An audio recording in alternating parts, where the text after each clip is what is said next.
ಈ ಪ್ರಪಂಚದಲ್ಲಿ ಅತಿ ಹೆಚ್ಚು ಒತ್ತಡಕ್ಕೆ ಸಿಕ್ಕಿದಂತ ದೇಶ ಇದ್ರೆ ಯಾವ್ದಾದ್ರು ಭಾರತ ದೇಶ. ಅನೇಕ ರೈತರು ನೀರಿದ್ರು ಕೂಡ ನೀರನ್ನು ತೆಗೆದು ಬಳಕೆ ಮಾಡ್ಕೊಳಕ್ ಆಗದೆ ಇವ್ರು ಕೊಡ್ತಕ್ಕಂತಹ ಎಲೆಕ್ಟ್ರಿಸಿಟಿ ನಮ್ಮ ರಾಜ್ಯದಲ್ಲಿ ಒಬ್ಬ ರೈತ ಪಂಪ್ ಸೆಟ್ ಹಾಕ್ಬೇಕು ಅಂದ್ರೆ ಕನಿಷ್ಠ 6 ರಿಂದ 7 ಲಕ್ಷ ಖರ್ಚು ಮಾಡ್ಬೇಕು. ಒಂದು ಟ್ರಾನ್ಸ್ಫರ್ ಹಾಕ್ಬೇಕು ಅಂದ್ರೆ 2.5 ಲಕ್ಷ ಸರ್ಕಾರ ಕಟ್ಟಬೇಕು. ಅದು ಟ್ರಾನ್ಸ್ಮಿಷನ್ ಲೈನ್ ಇರ್ಬೇಕಂದ್ರೆ 1 ವರ್ಷ 2 ವರ್ಷ ಕಾಯ್ಬೇಕು. ನೋಡಿ, ನೇರವಾಗಿ ಇವತ್ತು ನೀವು ಫಿಕ್ಸ್ ಮಾಡಿದ್ರೆ ನಾಳೆ ನೀವು ಸೋಲಾರ್ ಎನರ್ಜಿಯಿಂದ ನೀರು ಬರ್ತದೆ. ಒಬ್ಬ ರೈತ ಪಂಪ್ ಸೆಟ್ ಹಾಕ್ಬೇಕು ಅಂದ್ರೆ ಕನಿಷ್ಠ 6 ರಿಂದ 7 ಲಕ್ಷ ಖರ್ಚು ಮಾಡ್ಬೇಕು. ಇದನ್ನು ಹೆಚ್ಚು ಮ್ಯಾನುಫ್ಯಾಕ್ಚರ್ ಮಾಡಿ ಕೊಡ್ಲಿಕ್ಕೆ ಸರ್ಕಾರ, ಕೇಂದ್ರ ಸರ್ಕಾರ, ರಾಜ್ಯ ಸರ್ಕಾರ ಕನಿಷ್ಠ 10 ರಿಂದ 15% ಬಜೆಟ್ ಅಲೋಕೇಶನ್ ಆಗಬೇಕು. ನೋಡಿ, ಕೇಂದ್ರ ಸರ್ಕಾರದ್ದು ಪ್ರತಿ ವರ್ಷ 55 ಲಕ್ಷ 60 ಲಕ್ಷ ಕೋಟಿ ಅಂತಾರೆ. ಇಷ್ಟು ಬಹುದೊಡ್ಡ ದೇಶದಲ್ಲಿ ಕೂಡ ಎಲ್ಲಾ ರಾಜ್ಯಗಳು ಕೂಡ ಪವರ್ ಡಿಫಿಸಿಟ್ ಇದೆ. ಈ ದೇಶದ ಸುಮಾರು 30 ರಾಜ್ಯಗಳಲ್ಲಿ ಕೂಡ ಎಲ್ಲ ಕೂಡ ಪವರ್ ಡಿಫಿಸಿಟ್ ಸ್ಟೇಟ್ಗಳಿವೆ. 10 ಗಂಟೆಗಿಂತ ಹೆಚ್ಚು ಕೊಡ್ತಕ್ಕಂಥ ರಾಜ್ಯಗಳೇ ಇಲ್ಲ.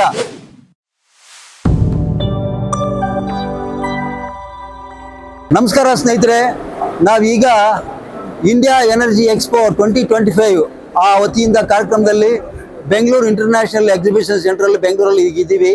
ಇದ್ರ ಬಹು ಮುಖ್ಯವಾಗಿ ರಿನ್ಯೂವೇಬಲ್ ಎನರ್ಜಿ ರಿಸೋರ್ಸಸ್ ಅನ್ನ ಹೇಗೆ ಯುಟಿಲೈಸ್ ಮಾಡಬೇಕು, ಎಂಟರ್ಪ್ರಿನರ್ಸು, ಯುಟಿಲೈಸರ್ಸು ಮತ್ತೆ ಏನು ಕಾರ್ಪೊರೇಟ್ ಬಿಸ್ನೆಸ್ ಮ್ಯಾನ್ಸು ಇವರೆಲ್ಲ ಸೇರಿ ಮಾಡ್ತಕ್ಕಂಥ ಇದೊಂದು ಎಕ್ಸಿಬಿಷನ್. ನೋಡಿ, ಇದೊಂದು ತುಂಬಾ ಉತ್ತಮವಾದಂಥ ಇದೊಂದು ಕಾರ್ಯಕ್ರಮ. ಇದು ಬೆಂಗಳೂರಲ್ಲಿ ಒಂದೇ ಅಲ್ಲ, ಇಡೀ ದೇಶದ ಎಲ್ಲ ಜಿಲ್ಲಾ ಕೇಂದ್ರಗಳು ಆಗಬೇಕಾಗ್ತದೆ. ನೋಡಿ, ಬಹು ಮುಖ್ಯವಾಗಿ ರಿನ್ಯೂವಬಲ್ ಎನರ್ಜಿ ಸೋರ್ಸಸ್ನ ಸರ್ಕಾರಗಳು ಸರಿಯಾಗಿ ಯುಟಿಲೈಸ್ ಮಾಡ್ಕೋಬೇಕು. ನೋಡಿ, ಫ್ರೀಯಾಗಿ ಬರ್ತಕ್ಕಂತಹ ಸೋಲಾರ್ ಎನರ್ಜಿಯನ್ನ ನಾವು ಯಾರು ಕೂಡ ಅದನ್ನು ಕಾನ್ಸಂಟ್ರೇಟ್ ಮಾಡಿಲ್ಲ. ನೋಡಿ, ಈಗಲೂ ಕೂಡ 20%ಕ್ಕಿಂತ ಹೆಚ್ಚು ನಾವು ಮಾಡ್ಲಿಕ್ಕೆ ಆಗಿಲ್ಲ. ಇದರಿಂದ ನೋಡಿ, ಈಗ ಅತಿ ಹೆಚ್ಚು ದುಬಾರಿ ಕೊಡ್ತಕ್ಕಂತಹ ಹೈಡ್ರೋ ಎಲೆಕ್ಟ್ರಿಸಿಟಿಗೆ ಹೋಗ್ತಾ ಇದೀವಿ, ಥರ್ಮಲ್ ಎಲೆಕ್ಟ್ರಿಸಿಟಿಗೆ ಹೋಗ್ತಾ ಇದೀವಿ, ನ್ಯೂಕ್ಲಿಯರ್ ಎಲೆಕ್ಟ್ರಿಸಿಟಿಗೆ ಹೋಗ್ತಾ ಇದೀವಿ. ಇದೆಲ್ಲ ಕೂಡ ಪ್ರಕೃತಿಗೆ ಮಾರಕವಾದಂತು. ಈ ಸೋಲಾರ್ ಎನರ್ಜಿ ಅಂತಕ್ಕಂಥದ್ದು ಪುಕ್ಕಟೆಯಾಗಿ ಪ್ರತಿ ದಿವಸ ಬೆಳಿಗ್ಗೆ ಪ್ರಕೃತಿ ನಮ್ಗೆ ಕೊಡ್ತಾ ಇದ್ರೆ, ಆ ಪ್ರಕೃತಿಯ ವರದಾನ ಆಗಿದ್ರೆ ಅದನ್ನ ನಾವು ಯುಟಿಲೈಸ್ ಮಾಡ್ಕೊಳಕ್ ಆಗ್ತಾ ಇಲ್ಲ ಅಂತ ಹೇಳಿದ್ರೆ ಏನಿದೆ? ಇದು eco energy, renewable energy.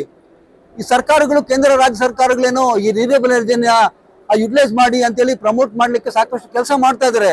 But ನನಗೆ ಗೊತ್ತಿದ್ದಾಗೆ ಸಾಕಷ್ಟು ಇಂಡಸ್ಟ್ರಿಯಲಿಸ್ಟ್ಗೆ, ಆ ಇಂಡಸ್ಟ್ರೀಸ್ ಯಾರು ಸೋಲಾರ್ ಎನರ್ಜಿ ಯುಟಿಲೈಸ್ ಮಾಡಕ್ಕೆ ಬರ್ತಾರೆ ಅವ್ರಿಗೆ ಸರಿಯಾದ ಮಾರ್ಗದರ್ಶನ ಕೊಟ್ಟು ಒಂದು ಪಾಲಿಸಿ ಡಿಸಿಷನ್ ತಗೊಂಡು ಅವ್ರಿಗೆ ಹೆಚ್ಚು ಅಭಿವೃದ್ಧಿ ಮಾಡಲಿಕ್ಕೆ ಈ ಸೋಲಾರ್ ಪ್ಯಾನೆಲ್ಸ್ ಇರ್ಬೋದು, ಸೋಲಾರ್ ಪಂಪ್ ಸೆಟ್ಸ್ ಇರ್ಬೋದು, ಇದನ್ನು ಹೆಚ್ಚು ಮ್ಯಾನುಫ್ಯಾಕ್ಚರ್ ಮಾಡಿ ಕೊಡ್ಲಿಕ್ಕೆ ಸರ್ಕಾರ, ಕೇಂದ್ರ ಸರ್ಕಾರ, ರಾಜ್ಯ ಸರ್ಕಾರ ಕನಿಷ್ಠ 10 ರಿಂದ 15% ಬಜೆಟ್ ಅಲೋಕೇಶನ್ ಆಗಬೇಕು.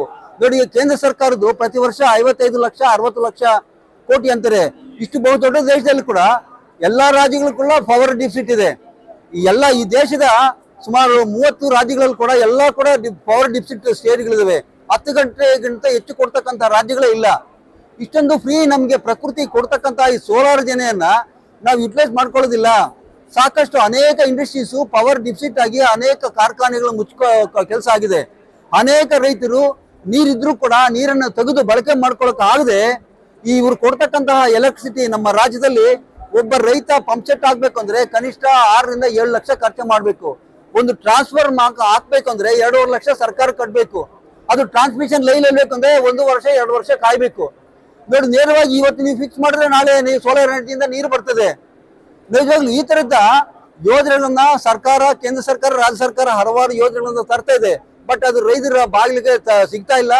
ನಿಜವಾಗ್ಲೂ ಸರ್ಕಾರಗಳು ಈ ಸೋಲಾರ್ ಎನರ್ಜಿಯನ್ನ, ಏನು ಸೋಲಾರ್ ಎನರ್ಜಿ ಪ್ಯಾನೆಲ್ಸ್ ಮಾಡ್ತಾರೆ, ಸೋಲಾರ್ ಎನರ್ಜಿ ಯುಟಿಲೈಸ್ ಮಾಡ್ತಕ್ಕಂಥ ಪಂಪ್ ಸೆಟ್ಸ್ ಬರ್ತವೆ, ಇವುಗಳನ್ನು ಕೊಟ್ಟು ಈ ದೇಶದ ಕೃಷಿಯನ್ನ ಕಾಪಾಡಬೇಕು. ಈ ದೇಶದ ಕೃಷಿ ಈ ಪ್ರಪಂಚದಲ್ಲಿ ಅತಿ ಹೆಚ್ಚು ಒತ್ತಡಕ್ಕೆ ಸಿಕ್ಕಿದಂತ ದೇಶ ಇದ್ರೆ ಯಾವ್ದಾದ್ರು ಭಾರತ ದೇಶ. ಈ ಭಾರತ ದೇಶದಲ್ಲಿ ಎಲ್ಲ ಸಂಪನ್ಮೂಲಗಳಿದ್ರು ಕೂಡ, ನೀರಿದ್ರು ಕೂಡ, ಜಮೀನಿದ್ರು ಕೂಡ, ಕೆಲಸ ಮಾಡ್ತಕ್ಕಂಥ ರೈತರು ಇದ್ರು ಕೂಡ ಅವನಿಗೆ ನೀರು ಎತ್ತಲಿಕ್ಕೆ ಎಲೆಕ್ಟ್ರಿಸಿಟಿ ಸಿಗ್ತಾ ಇಲ್ಲ. ಹಾಗಾಗಿ ದಯಮಾಡಿ ಕೇಂದ್ರ ರಾಜ್ಯ ಸರ್ಕಾರಗಳನ್ನ ವಿನಂತಿ ಮಾಡ್ಕೊಳ್ಳೋದಷ್ಟೇ, ನೀವು ಹೆಚ್ಚು ಫೋಕಸ್ ಮಾಡ್ತಕ್ಕಂಥದ್ದು ಎಲೆಕ್ಟ್ರಿಸಿಟಿಗೆ ಫೋಕಸ್ ಮಾಡಿ.